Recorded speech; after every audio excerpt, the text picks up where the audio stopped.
পেশায় চিকিৎসক তাসনিম জারা ঢাকা ৯ আসনের স্বতন্ত্র প্রার্থী এবং জাতীয় নাগরিক পার্টির এনসিপি সাবেক নেত্রী তাসনিম জারার মনোনয়নপত্র বাতিল ঘোষণা করা হয়েছে। শনিবার মনোনয়ন যাচাই বাছাই শেষে রিটার্নিং কর্মকর্তা জারার মনোনয়নপত্র বাতিল ঘোষণা করেন। কী কারণে তাসনিম জারার মনোনয়নপত্র বাতিল ঘোষণা করা হলো, চলুন জারার মুখ থেকে আমরা শুনবো। 10 জনের ভেরিফিকেশন করতে গিয়েছেন, সত্যতা যাচাই করতে গিয়েছেন, সেখানে 8 জনের ওনারা তথ্য সঠিক পেয়েছেন। 2 জনের ক্ষেত্রে ওনারা মানুষটাকে খুঁজে পেয়েছেন, সত্যতা যাচাই করতে পেরেছেন, কিন্তু সেই 2 জন ঢাকা 9-এর ভোটার ছিলেন না, ওনারা জানতেন না ওনারা ঢাকা 9-এর ভোটার। একজনের বাসা খিলগা যেহেতু ঢাকা 9 আর 11 দুইটাই পড়ে, উনি জানতেন যে উনি ঢাকা 9-এর ভোটার এবং তার জানার কোনো উপায় ছিল না যে সে ঢাকা 9-এর ভোটার না। উনি গিয়ে ওয়েবসাইটে চেক করেছেন, ওনার ভোটার নাম্বারটা পান নাই। এনআইডি যেটা ছিল উনি জানতেন উনি ঢাকা 9-এর ভোটার, সেভাবে তিনি স্বাক্ষর করেছেন।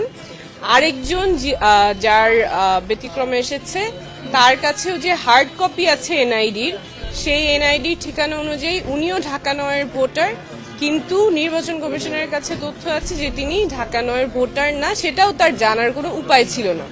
তো যেই 2 জনের কথা ওনারা বলেছেন যাদের সত্যতা পেয়েছেন কিন্তু ঢাকা 9-এর ভোটার না, এই 2 জনের ক্ষেত্রেই তাদের জানার কোনো উপায় ছিল না যে তারা কোন এলাকার ভোটার এবং ঢাকা 9-এর ভোটার না। ওনারা জানতেন যে ওনারা ঢাকা 9-এর ভোটার, সেই অনুযায়ী ওনারা স্বাক্ষর দিয়েছেন এবং নির্বাচন কমিশন কোনো উপায় রাখে নাই ভোটারদের জানার জন্য যে তারা কোন আসনের ভোটার কিংবা ভোটার নাম্বার কত।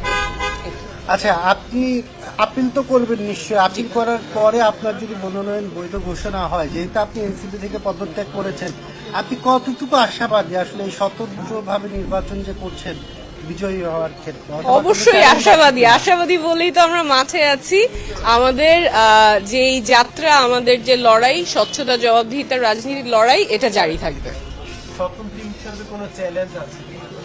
অবশ্যই চ্যালেঞ্জ তো আছে, এই যে যেমন আজকে যেটা চ্যালেঞ্জ হলো, আসলে আমাদের তো রাইট টু ইনফরমেশন ওভাবে থাকে না।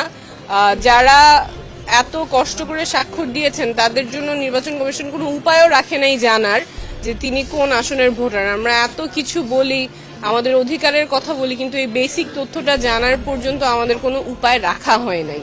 অবশ্যই চ্যালেঞ্জ আছে, তার সাথে অনেক পজিটিভও আছে। আমাদের যেহেতু দল থেকে না হয়ে স্বতন্ত্র যাচ্ছি, মানুষ একেবারেই খুব কাছে থেকে অনেক ভালোবাসা দিচ্ছেন।